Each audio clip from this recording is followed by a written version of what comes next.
It started with a sentence that shocked the world. On September 26, 2025, standing at a podium in Washington, President Donald Trump declared that America must have direct control over Canada's rivers and lakes, calling them essential for the United States' survival. Those words didn't just echo through the news cycle. They cracked open a geopolitical fault line that's now reshaping trade, agriculture, and global diplomacy. Forget oil. Forget gas. Forget steel. The new world war isn't about energy or land, it's about water. And for the first time in modern history, Canada holds the upper hand. Within hours of Trump's ultimatum, Ottawa responded with a defiant message that sent shockwaves through both capitals. Prime Minister Mark Carney stepped before cameras and said, "Canada is not for sale. Our rivers and lakes are not commodities." That single sentence transformed him overnight from a quiet technocrat into one of the most powerful and respected leaders on the global stage. But the real story, the one few saw coming, is how this water war is ripping through the American economy, reshaping industries, and forcing the world to pick sides in a battle over the planet's most vital resource. So here's the question every American needs to ask right now: if your water came from Canada, and that tap suddenly turned off, how long before the price of everything you buy starts to rise? Container shipments at American ports have already fallen by nearly 50% year-on-year. Cargo traffic is drying up as tariffs choke supply chains. California's Central Valley, which grows almost 40% of the nation's vegetables and 2/3 of its fruit and nuts, is running out of irrigation water. Farmers there were told that relief was coming, that shipments from Canada would fill their canals. But those shipments never came. "My fields are drying," said Jorge Martinez, a third-generation tomato grower near Fresno. "If I lose this harvest, my family business goes under." He's not alone. USDA data shows California's crop yields are down 12% year-over-year, the sharpest decline since the droughts of 2012. Supermarket chains are warning that lettuce prices could jump 20% by Christmas. In Nevada, Amy Chen, owner of Silver State Produce in Reno, had to lay off 15 workers. "If water allocations shrink again, I'll close entirely," she said. "It's not China hurting us. It's this fight with Canada." Across the western United States, 47% of small businesses now list water access as their number one threat. And the ripple effects are brutal. Goldman Sachs recently warned that Canada's refusal to share water could shave 0.6% off US GDP this year, roughly $130 billion in lost output. Agriculture, semiconductors, and steel are being hit hardest. Think about that, the United States, a global superpower, losing nearly $130 billion because one neighbor refused to turn on the tap. Water isn't symbolic anymore, it's strategic. It's the new oil. And in the middle of it all stands one unlikely battleground, the port of Churchill in northern Manitoba. Once a quiet Arctic shipping hub, it's now one of the most strategic locations on Earth. Why? Because as US ports suffer from collapsing shipments, Churchill is emerging as a lifeline for Canadian exports to Europe and Asia. While American ports sit idle, Churchill's cargo traffic is surging. Grain, minerals, and even freshwater shipments are being rerouted north, bypassing US infrastructure entirely. Trump's allies in Congress framed his water demand as a matter of national security.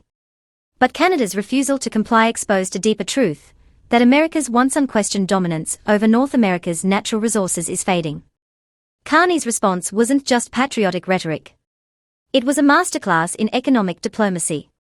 Within hours of Trump's speech, more than 80 advocacy groups across Canada, from Indigenous nations in British Columbia to environmental NGOs in Quebec, united under a single banner: "Water is sovereignty." Meanwhile, south of the border, farmers, small businesses, and workers began realizing that Trump's strength had become their pain. Factories in the Midwest began to shut down. Semiconductor plants in Arizona, including Intel's massive $20 billion facility near Chandler, started rationing production. Leaked internal memos revealed executives warning that Canadian refusal has become the single greatest threat to US chip supply.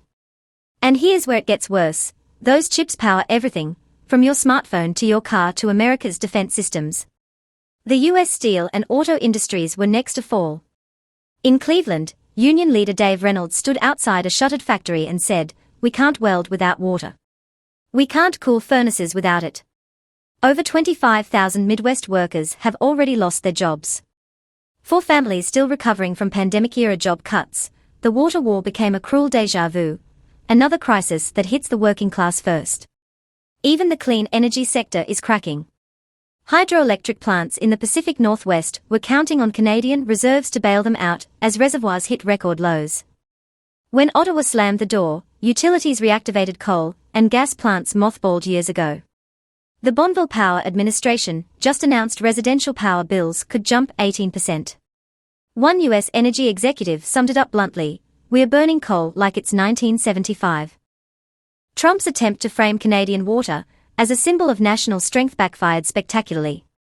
The political optics are devastating. Mark Carney's approval rating in Canada has surged past 60%, the highest for any prime minister in 2 decades. South of the border, Trump's approval among working-class voters has fallen below 40%. And Americans are angry, not at Canada, but at Washington.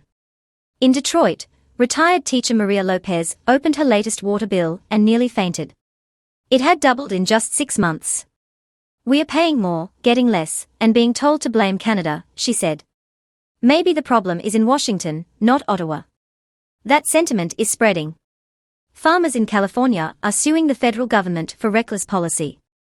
Their petition cites USDA data showing that vegetable imports from Mexico are up 30% this summer, filling the gap left by dried-out U.S. fields. Ironically, Trump's tariffs against Canada are now forcing America to rely more on Mexico. Meanwhile, the world is watching and acting. European policymakers, facing their own droughts, are already in quiet talks with Ottawa about water-sharing deals. A leaked EU document even calls Canada a stabilizer for southern European agriculture. China, too, is circling. Major Chinese conglomerates have approached Canadian provinces with multi-billion-dollar investment offers in exchange for future water rights. Beijing sees what others are only starting to realize: water is the next frontier. For Washington, it's a nightmare. Canada, once America's dependable backup, is now a sovereign power setting its own course and attracting global suitors in the process. Even traditional allies are taking subtle shots at Trump's strategy. In Paris, French President Emmanuel Macron praised Canada as a responsible steward of global resources. In Berlin, Chancellor Olaf Scholz warned that turning water into a bargaining chip undermines decades of cooperation. The Great Lakes, the shared heart of North America's freshwater system, have become a symbol of this growing rift. Trump's hints that joint water agreements could be scrapped sent panic through Chicago, Detroit, and Cleveland. Local mayors are warning that destabilizing the treaties could literally poison trust, and perhaps the water supply itself. Chicago's Mayor Brandon Johnson said, "You don't play politics with drinking water." Panic buying of bottled water has already spiked by over 20% in Illinois. Financial markets are reacting too. Agricultural stocks have plunged, semiconductor shares are volatile, and water technology companies are soaring. The S&P Global Water Index jumped 14% in 2 weeks as investors scramble for safe havens. Morgan Stanley now calls water security the defining risk factor of the decade. The comparison to the 1970s oil crisis isn't just dramatic, it's accurate. Back then, OPEC's embargo tripled oil prices overnight and redrew global alliances. Today, Canada holds the modern equivalent of the spigot. And Mark Carney knows it.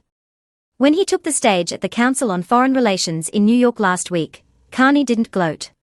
He joked, he smiled, but every word was a subtle power move.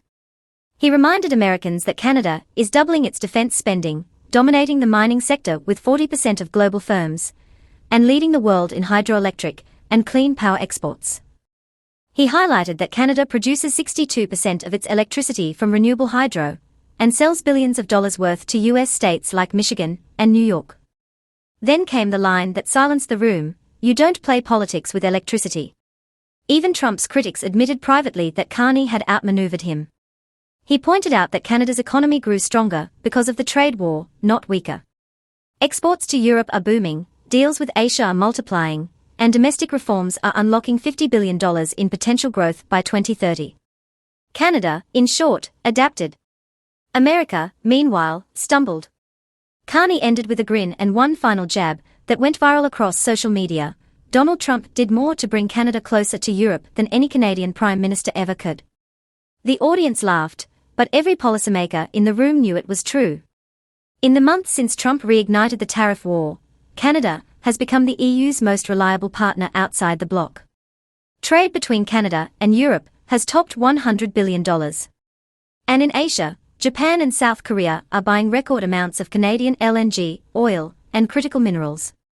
This isn't just a trade realignment, it's a geopolitical revolution. By refusing to bow, Carney proved that Canada can chart its own future, one that's independent of Washington's pressure and unpredictable politics.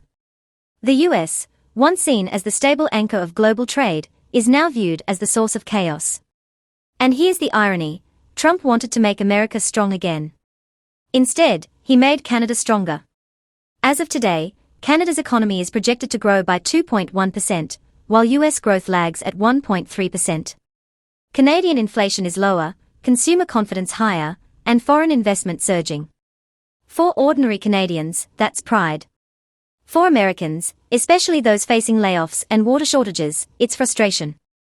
And for the world, it's proof that the balance of power in North America has shifted permanently. Because when a country controls the world's most precious resource and refuses to weaponize it, that's not weakness.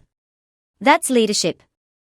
So the next time someone says Canada is just America's quiet neighbor, remember this moment, when a former banker from Ottawa stood up to Washington and reminded the world that sovereignty isn't for sale. This story isn't over.